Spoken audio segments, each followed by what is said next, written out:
It's a story of anti-democratic sentiment shared by both of our main parties. I suspect it's going to rewrite the political order in this country. It is time for a new generation of politicians to rise up.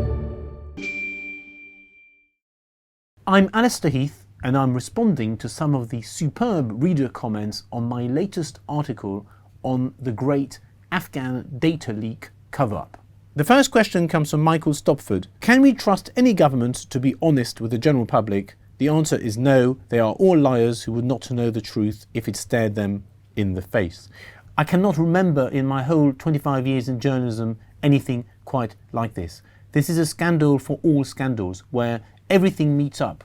All the pathologies, all the lies, all the mistakes, all the ideological blunders of the past 25 years all merged into one giant meta scandal. You've got everything here, from the fact that there's been excessive immigration and insufficient integration, that the public finances have been destroyed, that the politicians have spent too much of their own money, the demise of free speech, the rise of a new technocratic top-down form of government, the power grab after the COVID lockdowns. This is a story of an elite that took us for fools, that decided that they could censor information, control the flow of knowledge, hide something very important from the public. And above all, it's a story of anti-democratic sentiment shared by both of our main parties. Next question is from John Doe.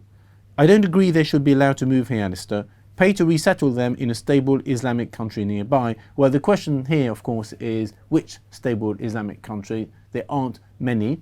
And these people specifically helped the British Army. So it makes sense for them to come to Britain if they want to become British and if they love Britain.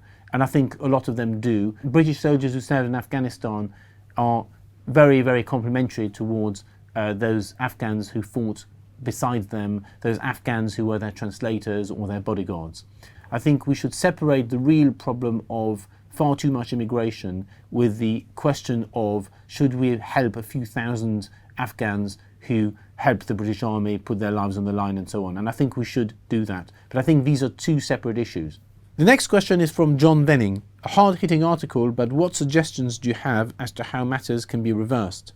Parliament is totally inept and merely harbours the perpetrators of our national decline. Well, I think if you get bad politicians, you should try and remove them when a general election comes along. I think this scandal demonstrates one important point, which was that both the Conservative Party and the Labour Party took part in a disastrous and extremely large cover-up. Astonishingly, they were literally bringing immigrants here without telling anybody. There was a massive, catastrophic data loss. The MOD is extremely badly managed. It's all going to cost a very large amount of money at a time when Britain has run out of cash. This is a major cross-party scandal. The Tories started it. It was originally the Tories' fault, but then Labour kept it going for a whole year. So both of the main political parties are to blame. Both need to show the responsibility for this catastrophic betrayal of the voters' trust. And I think there's a solution, which is the ballot box. I think it is time for a clean-up.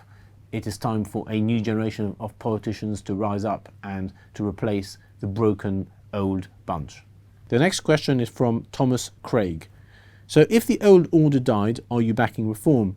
I'm not backing anybody at this stage. I'm just saying that British politics is going through a process of creative destruction, and we can see from the polls that the older parties are in decline and a new generation of parties are rising, both on the right, e.g. Reform, and on the far left, e.g. the Greens and this new Corbynite party whenever it actually launches. That is the most important political development of our times, and I suspect it's going to rewrite the political order in this country.